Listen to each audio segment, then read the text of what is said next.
Claude जो 2021 में आई थी, सिर्फ 5 साल पुरानी और आज दुनिया की सबसे पावरफुल एआई कंपनी है, ChatGPT से भी ज्यादा। और आज इसकी टोटल वैल्यूएशन 965 बिलियन मतलब 92 लाख करोड़ तक पहुंच गई है। डैरियो अमोडी जो सीईओ है क्लॉड में, खुले आम कह रहे हैं कि उनका एक प्रोडक्ट आपकी जॉब खा सकता है। Entry level jobs like software developers, customer care, data entry, financial analytics, market researchers, copy writers, medical record specialist etcetera, फिर भी वो उसी प्रोडक्ट को बेच रहे हैं। आखिर क्यों? इसका जवाब आपको वीडियो में आगे मिलने वाला है। 12 जून 2026 में, एक महीने पहले, खुद अमेरिका की गवर्नमेंट ने इस कंपनी का सबसे नया सबसे powerful AI model Claude fable 5 जो नॉर्मल लोगों के लिए था एंड माइथोस 5 जो बिजनेसेस के लिए था, बंद करवा दिया गया, और वो भी एक दिन के अंदर पूरी दुनिया में। क्यों? आखिर ऐसा क्या बना दिया क्लॉड ने कि यूएस गवर्नमेंट को बीच में आना पड़ा? जितना इंटरेस्ट आपको इन तीनों क्वेश्चंस के आंसर जानने में है, उतना ही मुझे बताने में। अगले 9 मिनट के अंदर मैं आपको वो चीज बताने वाला हूँ जो आपके होश उड़ा देने वाले हैं। Recreate the pain. हम जहाँ जॉब कर रहे हैं वहाँ एआई आ चुका है। मैं इतना कॉन्फिडेंस से इसलिए कह पा रहा हूँ क्योंकि मेरे साथ पर्सनली ये हुआ है। मेरी ex company Tech Mahindra calling job में मेरा जॉब छोड़ने से पहले ही एआई ने 50% कॉल्स ऑटोमेटेड कर दी थी। मगर ये चीज आपको कोई न्यूज चैनल में नहीं मिलने वाली। जो कंपनी सबसे ज्यादा इसके बारे में बोल रही है वो है एंथ्रोपिक, क्लॉड की मदर कंपनी। आप ChatGPT जानते हो, लगा के यूज भी करते हो, लेकिन जो कंपनी इससे भी ज्यादा पावरफुल, वैल्यूएबल बन चुकी है, उसका कम यूज करते हो। और यही सबसे डेंजरस चीज है जो आपकी जॉब या बिजनेसेस का फ्यूचर डिसाइड कर रही है। मेजॉरिटी टेक बिजनेसेस क्लॉड पर डिपेंडेंट हो रही हैं, इसलिए लोगों को भी जॉब से फायर किया जा रहा है और नॉन एआई बिजनेस बंद हो रहे हैं। अगर कोई सवाल आप ChatGPT में पूछते हो तो उसका आंसर आपको अलग आता है, और वही सेम सवाल अगर आप क्लॉड में पूछते हो तो उसका आंसर डिफरेंट आता है। Reveal the uncomfortable truth. Claude की शुरुआत 2020 के एंड में ChatGPT की गड़बड़ी की वजह से ही हुई थी। डैरियो अमोडी जो ओपन एआई के वाइस प्रेसिडेंट ऑफ रिसर्च थे, और उनकी बहन डेनिला जो वाइस प्रेसिडेंट ऑफ सेफ्टी थी, दोनों को ये पता चल गया कि कंपनी सेफ्टी को पीछे छोड़ रही है और स्पीड में ज्यादा फोकस कर रही है। ChatGPT में पब्लिक डाटा को उतनी इंपॉर्टेंस नहीं दी जा रही थी। मैं पता है ChatGPT में बहुत से लोग पर्सनल क्वेश्चन भी पूछते हैं, लाइक अपनी life, relationship, family, financial information, mental and physical health, food, daily habit और भी बहुत कुछ के रिलेटेड। जनवरी 2021 में ये दोनों और इनके साथ करीब 14 और रिसर्चर्स ने ओपन एआई को छोड़ दिया। एंथ्रोपिक बनाया एक कंपनी जो खुद को सेफ्टी फर्स्ट कहती है, और ये इन्होंने प्रैक्टिकली प्रूव भी किया। जब यूएस गवर्नमेंट इनसे डाटा मांगने आई उनके यूजर का, तो उन्होंने देने से सख्त मना कर दिया। और दूसरी तरफ ChatGPT ने एक बार में ही अपने यूजर्स का डाटा गवर्नमेंट को सौंप दिया। Is that ChatGPT and some of these other services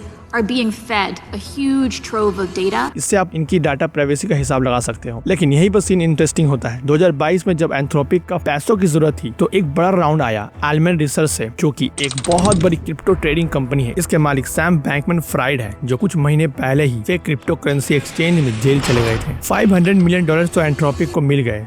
Sam Bankman-Fried's $250 million bail bond. Bankrupt crypto exchange FTX is suing its indicted founder Sam Bankman-Fried and other former top executives. जुलाई 2026 में एक federal court ने Anthropic को order दिया कि वो 1.5 billion दे authors और publisher को। क्यों? क्योंकि क्लॉड को ट्रेन करने के लिए एंथ्रोपिक ने 70 लाख से ज्यादा इलीगल बुक्स यूज की थी। 70 लाख। कोर्ट ने कहा कि बुक्स पे एआई ट्रेन करना लीगल है, लेकिन उन्हें इलीगल साइट से चुराना ये लीगल तो नहीं है। यही है वो कंपनी जो दुनिया को सेफ्टी और एथिक्स सिखा रही है। Practical proof. मार्च 2025 में एंथ्रोपिक की वैल्यूएशन थी $61.5 बिलियन।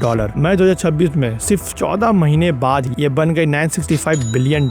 ये जंप इतना बड़ा है कि ओपन एआई जो पहले नंबर 1 थी $852 बिलियन पे, वो भी पीछे छूट गई। लेकिन ये पैसा आ कहां से रहा था? एंटरप्राइज से, बड़े कंपनीज से जो क्लॉड को अपने रोज के काम में लगा रहे थे, लाइक एयर इंडिया, क्रेड और मोस्ट फेमस 10 कंपनीज में से आ रहा था। इसका सबसे बड़ा हथियार और डिफरेंशिएशन एक ही प्रोडक्ट है, क्लॉड कोड। मई 2025 में लॉन्च हुआ और सिर्फ 6 महीने में $1 बिलियन का एनुअल रेवेन्यू क्रॉस कर लिया। इसका काम सिंपल है, अगर आपको पता नहीं है तो मैं आपको बता दूं। ये एक एजेंटिक कोडिंग टूल है जो आपके कोड्स को रीड करता है, फाइल्स को एडिट करता है, कमांड्स रन करता है और आपके टूल्स के साथ अटैच रहता है। इन सिंपल वर्ड, ये लगभग 20 to 30% एम्प्लॉयज का काम अकेले ही निपटा सकता है। क्लॉड का टारगेट कस्टमर ही अलग है। जहाँ ChatGPT कंज्यूमर मार्केट पे फोकस करता है, वहाँ एंथ्रोपिक का फोकस है कोडिंग, लीगल डॉक्यूमेंट्स, बैंकिंग जैसे हैवी सीरियस काम, जहाँ एक गलती का मतलब है लाखों का नुकसान। और इस एरिया में दिग्गज बनना सबके बस में नहीं होता। एंथ्रोपिक सिर्फ बिजनेस तक नहीं रुका, उसने अपने टेक का यूज करके साइबर सिक्योरिटी तक पहुंच गया। एंथ्रोपिक का एक नया मॉडल माइथोस ने ओपन BSD मतलब high reliability network, routers and secure service का ऑपरेटिंग सिस्टम में एक